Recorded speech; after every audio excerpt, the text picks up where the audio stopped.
você ligado na Band, ligada na Band em todo o Brasil. Começando o programa de hoje nesse clima romântico, com a música de Gabriel Elias. E sabe que hoje é um dia super importante. 27 de setembro é o Dia Nacional de Doação de Órgãos. Você sabia que um doador pode salvar até 10 pessoas? O doutor Américo Covelo, do Hospital Oswaldo Cruz, aqui em São Paulo, está aqui para tirar todas as nossas dúvidas. Então, se você tem uma pergunta sobre esse assunto, o que dá para doar em vida, o que eu preciso fazer se eu quero ser um doador, já manda a sua pergunta pra gente que ele vai responder tudo.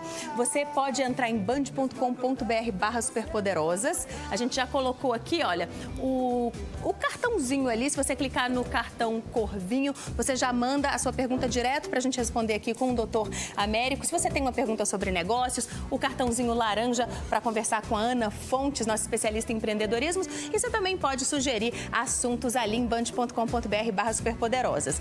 Você também vai conhecer aqui hoje a história de 3 irmãs que nasceram com a mesma doença e precisavam de transplante de rins para sobreviver. Uma delas, a Eva, está aqui com a gente. A mãe, a Dona Isilda, também está aqui com a gente. E elas vão contar como é que esse caso, esse problema que elas viveram se transformou num movimento para salvar não apenas as vidas das 3 filhas, mas de muita gente. E uma perguntinha para você. Você já teve aquela sensação, ouvindo alguém falar, que os nossos problemas são muito parecidos e que muitas vezes só de ouvir alguém dizer alguma coisa a gente aprende com a outra? A gente vai entrar nesse assunto com a Paola Orleans, que está aqui daqui a pouco, vem para o palco dos Superpoderosas. Ela vai contar para a gente como nasceu e o que é, para que serve o Projeto Estelar. Vamos começar falando de doação de órgãos. Bem-vindos, bom dia! Bom dia! Bom dia! Começamos já, né, Gabriel, num ritmo romântico. Super alinhado aqui com essa temática de vida demais que a gente vai falar. Pô, e eu já tô cheio de dúvidas aqui também, cara. Tô super ansioso pra gente poder conversar. Já tem pergunta pro doutor Américo também. Muito bom, muito bom. Gabriel também vai cantar bastante pra gente. Bom, vamos começar com esse assunto então. Hoje é o dia de doação de órgãos. É nacional ou é mundial, gente? Nacional. É nacional, Dia Nacional de Doação de Órgãos. No ano passado, aqui no Brasil, foram realizados cerca de 24 mil transplantes, o que coloca a gente na posição de segundo país com maior número de transplantes realizados no mundo. A gente fica atrás apenas da Espanha. Eu também quero entender o porquê, né? Por que a Espanha, um país tão menor, tem um número maior que o nosso. Mas mesmo assim, a espera é bastante grande e a decisão pela doação está nas mãos das famílias. É determinante a decisão das famílias para a redução do tempo de espera nas filas. Doutor Covelo, essa história de que uma pessoa só pode salvar 10 vidas, é esse mesmo o número? O senhor está com o microfone aqui, ó. Não precisa nem pegar o dela, tá com o seu aqui. Ok. Não, na realidade, você pode doar, você pode ajudar 10 pessoas, né? Você pode salvar 10 vidas, mas pode também ajudar 10 pessoas. Porque, na realidade, nós temos uma pessoa que tem uma morte encefálica, pode doar 2 rins, pode doar os 2 pulmões, pode doar um coração, né? Pode doar o fígado, pode doar o pâncreas. Existe um tipo de transplante chamado transplante multivisceral, né? Que é um transplante que você pode doar os intestinos, né? A gente pode doar a pele, na realidade. A pele é fundamental, por exemplo, para os grandes queimados, né? A pele vai servir como um curativo biológico para não ter infecção, para queimado, exatamente, para os grandes queimados, né? Você pode doar o osso. O osso é muito importante, por exemplo, vários implantes dentários, né, são feitos com fragmentos ósseos, inclusive para prótese colocar, né, na mandíbula do indivíduo, do paciente. Alguns artroplastia de quadril, né, prótese de quadril, existe um desgaste do osso, então é esse tecido ósseo de doadores que você coloca lá e fica muito mais fácil você fazer a prótese, né? Então, você pode, os vasos também, você pode ajudar com as pessoas, né?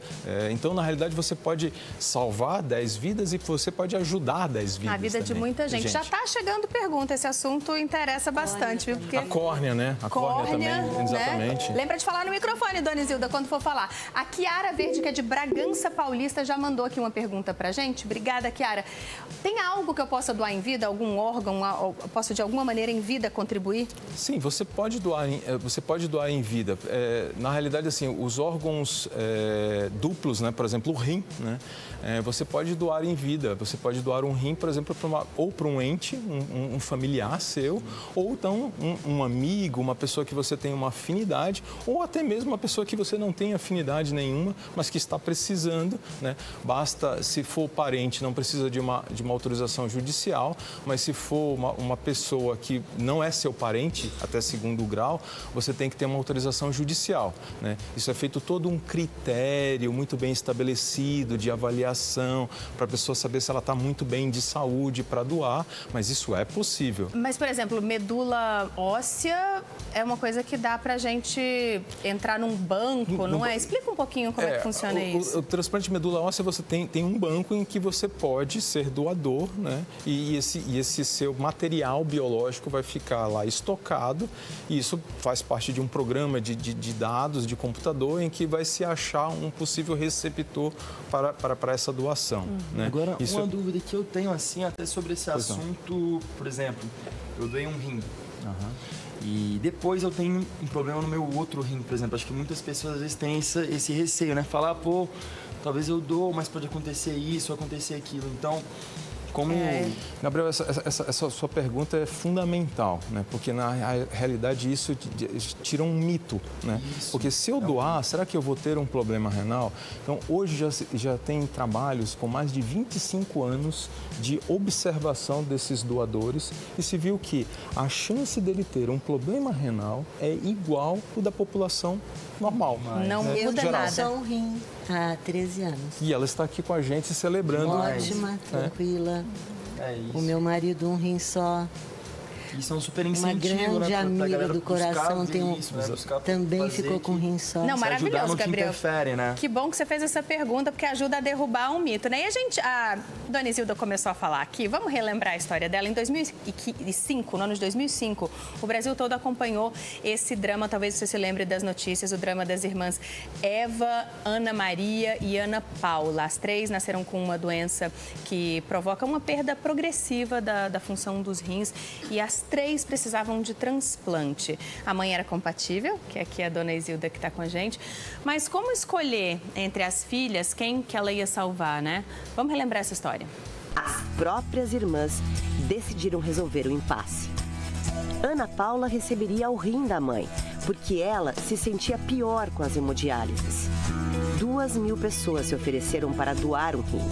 12 foram submetidas a exames, mas nenhuma era compatível.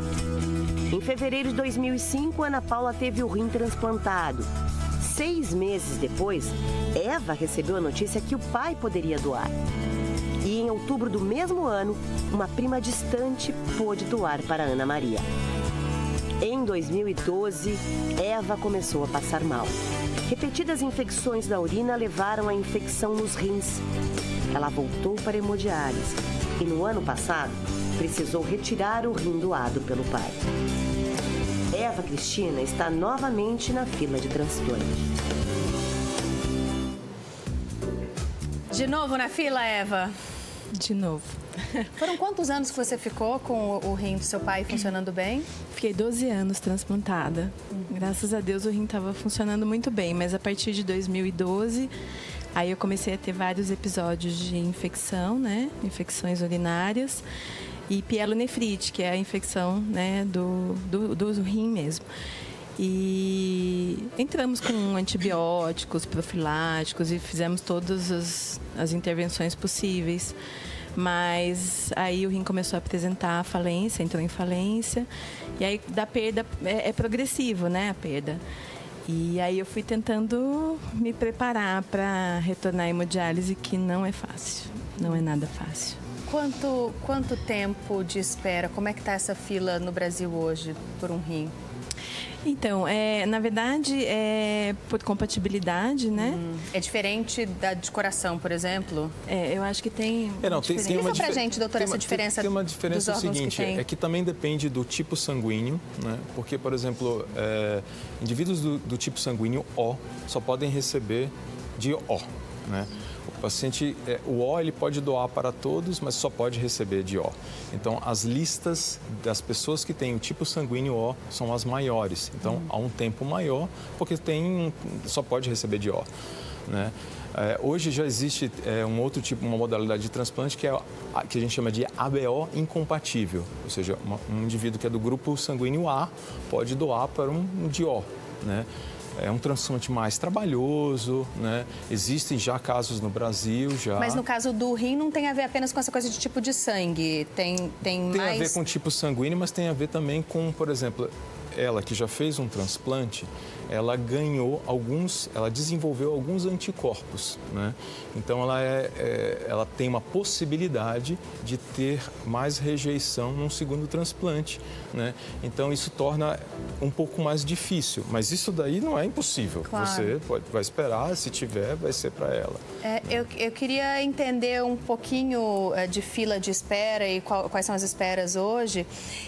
Mas antes ouvir da Dona Isilda e da Eva, como é que o problema de vocês virou a semente do Doe Vida? Porque acabou que virou uma causa muito maior do que apenas o problema da família de vocês, né? Como é que foi isso, Dona Isilda? Como é que a senhora resolveu que ia ajudar outras pessoas? Na verdade, na época que elas iniciaram, há 15 anos mais, 16 anos atrás, a hemodiálise, a gente convivia com muitas pessoas, porque era feito através do SUS na clínica, e a gente via o sofrimento dessas pessoas, o quanto envolvia de uma forma tão séria, porque minhas filhas dialisavam, sofriam do mesmo mal, mas iam para casa, elas tinham uma boa cama, uma boa alimentação, cuidados, tudo isso. E a gente via aqueles que não tinham nada disso. Eles levavam o lanche da hemodiálise para se alimentar em casa. E aquilo me tocou logo de início. E eu tive um sonho que eu teria... Dormindo à noite, sonhando à noite. Dormindo. Que eu teria um trabalho para fazer na minha vida, que eu teria que cumprir esse trabalho e que as 3 transplantariam no mesmo ano. E foi o que aconteceu. Mas que isso eu teria que passar de geração para geração, que era uma coisa muito forte. E eu fiquei naquela... O que seria? Aí, 2 dias depois que eu fui levá-las à hemodiálise, eu voltei com a minha atenção naqueles pacientes. Eu pensei, por que não a gente começar um trabalho que possa ajudar essas pessoas, inclusive a saírem da fila? Porque a divulgação é fundamental. E aí, o que vocês fazem hoje? A ONG, vocês tiveram uma super visibilidade por conta do caso, né? Muita cobertura de imprensa. E vocês, isso obviamente deve ter ajudado, né? O que vocês fazem hoje? Qual é o trabalho da ONG? A Doe Vida hoje, ela tem uma função primordial, que é o incentivo e a conscientização em relação à doação, transplante de órgãos. A gente colocou algumas imagens aqui do site, para quem quiser conhecer, então, doevida.org.br. Isso. O tanto quanto for possível, né, a gente divulga a importância da doação de órgãos em eventos, a gente faz palestras, né, em escolas, empresas, a gente divulga através das redes sociais, né? Então, hoje, por exemplo, que é o Dia Nacional do Doador de Órgãos, a gente está fazendo uma ação muito legal, né, que a gente está divulgando a importância de ser um doador de órgãos em várias linhas de ônibus na cidade de Campinas, né? Então, as pessoas que entram nos ônibus, elas têm contato com o cartaz e o cartaz está dizendo, avise sua família, seja um doador de órgãos. É essa a principal orientação, né, para quem quer ser doador. Essa é a mensagem. É isso que as pessoas precisam fazer. E é o importante, Não adianta documentação, carteirinha, nada. O que é feito, avisou a família. Normalmente as famílias respeitam o último desejo da pessoa. Agora, olha essa história, gente. A Paula, ela mora em Matão, aqui no interior de São Paulo, e descobriu que tinha uma pessoa na cidade dela que estava precisando de um transplante de rim. Sem conhecer a pessoa, não era parente da pessoa. E ela resolveu doar um dos rins dela. Vamos conversar agora com a Paula. Bom dia, Paula. Obrigada por conversar aqui com a gente. Como é que foi essa história? Por que essa decisão? Conta pra gente como é que foi o momento que você ouviu a notícia de que alguém estava precisando de você. Oi, bom dia.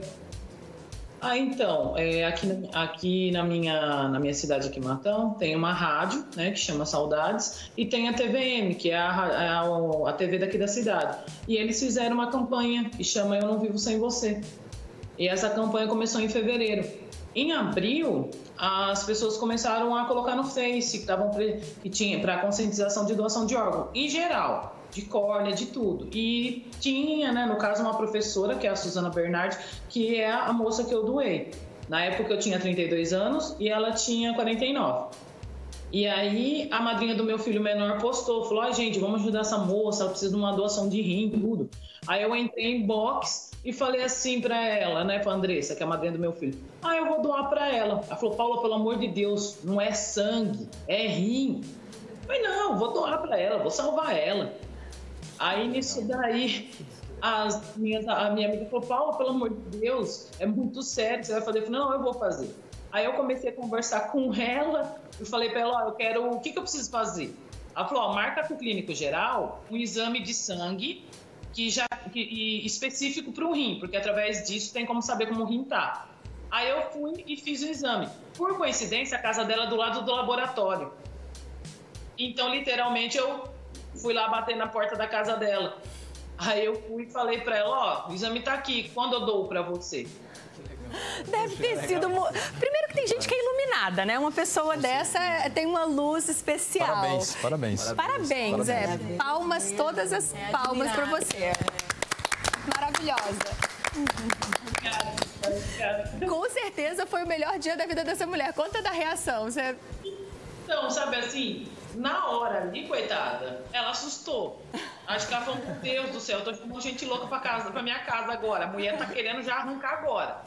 Aí eu falei pra ela, né? Eu falei: não por nada, eu gostaria de saber a sua família. Ninguém vai, né, fazer a doação, seus amigos, tudo. Ela falou: Paula, eu tenho muitas amigas, todas começaram a fazer os exames, uma descobriu que tem diabetes, outra descobriu que tem pressão alta. Para fazer a doação, você tem que ter com a saúde perfeita. Exatamente. Meus filhos são novos, meu marido também não deu compatível e nem meus irmãos deu compatível. Então, isso aí começou em abril. Aí passou maio, junho, julho, agosto. Isso, agosto. E até todos esses meses, a gente só se conversava, porque já tinha outras pessoas fazendo os exames de compatibilidade com ela. E tinha uma prima que tinha dado, acho que, uma porcentagem de 50% de compatibilidade com ela. Aí, nesse tempo, entra a minha família. A minha mãe, né, chama Cristina, me apoiou, meus irmãos me apoiaram. E aí aconteceu do meu marido, né? Aí eu vi a reportagem, falei: vou conversar com ele, né? Aí ele chegou do serviço, esperei almoçar, né? Porque tem que deixar a pessoa almoçar. Aí eu peguei e falei pra ele: amor, tem uma pessoa precisando de um rim, né? Aí ele falou: que legal, né? Eu falei: então, eu tô pensando em doar. O quê? Você é louca? Não já se viu? Eu tenho 2 filhos. Aí ele ficou assim, não falou mais nada. Porque assim, eu sou espontânea, eu converso, só que ele é mais reservado. No momento ele ficou quieto, aí passou. Foi passando o tempo, ele falou: mas onde você vai operar? E as crianças? Como que nós vamos fazer? Eu falei: eu não sei. Eu falei: eu só quero ajudar ela, eu quero doar pra ela. Aí assim, eu falo pra você: Deus é tão perfeito, eu só tenho a agradecer a Deus todos os dias da minha vida. Gratidão eterna a Deus. Porque muitas pessoas falaram que eu queria me aparecer fazendo a doação. Perguntar até se eu ia vender, sabe? Assim, aconteceu muitos absurdos no percorrer, assim, do caminho. Mas me conta uma coisa que é muito importante para quem está assistindo a gente, que é: sua vida segue normal? Você está bem de saúde? O que mudou? Olha, não mudou nada. A única mudança é a cicatriz que eu tenho. E é isso. Só. Vida normal. Só eu, assim, eu bebo, se diverte, né? Eu saio, eu tenho vida normal. Se diverte, tá tudo certo, né? Inspira. Parabéns. Mais palmas pra você, que o seu exemplo, inspire muitas pessoas. Muito obrigada. A gente tá aqui, cruzando os dedinhos. Né? É um ato de amor. É um ato de amor incrível. E eu acho que isso que ela falou também é super importante, Porque eu acho que, igual a gente falou, tem várias coisas quando a gente precisa... Fala perto do microfone. Que é um mito, né? A coisa é meio um mito. Então, acho que se a gente conseguisse cada vez mais conscientizar isso nas escolas desde cedo, tornar uma coisa natural, às vezes não teria essa reação do marido dela, de outra pessoa, falar, nossa, mas você vai tirar um rim, você vai fazer isso, e aí, como é que você vai viver depois, né? Então, é esse o nosso desafio, Gabriel, né, doutor? É por isso que a gente Deixa eu só dar um falar, beijo e agradecer Demais, muito essa linda Paula. Um beijo, muito obrigada. Posso falar uma coisa? Fala. Depois de tudo, graças a Deus, que ele viu que realmente seria eu a doadora. De 17 pessoas, eu fui a única que deu 100% de compatibilidade com ela. A gente fez a operação no Samaritano, lá em São Paulo. Fiquei internado 5 dias, minha mãe ficou comigo. Passei por advogados e juiz, porque eu não sou da família dela, eu sou uma estranha, né? Tem toda essa burocracia também. Ele me apoiou muito. Depois ele viu que realmente era uma coisa que eu ia fazer e Deus predestinou mesmo. Então, assim, foi tudo maravilhoso. E um detalhe, o corte é aqui na frente, viu? Não se tira o rim por trás, é pela frente. O dela, ela continua com os 2 necroseados, mais o meu. E o dela é um corte vertical e o meu é horizontal. E, assim, foi tão perfeito o que aconteceu comigo com ela, que os médicos mesmo lá falaram que quem faz a doação sente dor. Eu saí do centro cirúrgico, não senti dor nenhuma, não precisei tomar remédio para dor. O rim, ele é médico, ele pode falar. Falam que demora de 1 semana a 1 mês para funcionar na outra pessoa. O meu funcionou no outro dia, né? Ela já começou assim mesmo, mas é assim mesmo. Que coisa linda. Um beijo, Paula. Só tenho a agradecer. Parabéns, Obrigada e parabéns. Parabéns, querida. Que história maravilhosa. É isso mesmo, né, doutor? É assim, é porque é um transplante de vivo, né? Entre vivos. Então, o rim funciona normalmente imediatamente, né? Já sai do centro cirúrgico, inclusive, já sai urinando, né? Porque o transplante de doador falecido, ou seja, teve morte encefálica, pode levar, exatamente como ela falou, de 2 até, às vezes, 4 semanas para o rim voltar a funcionar na sua plenitude, né? Mas voltando um pouquinho, eu acho que o mais importante disso que a gente está falando é informar as pessoas. É isso. De qualquer forma, assim, informar no ônibus, informar na escola, informar pela televisão. Na televisão.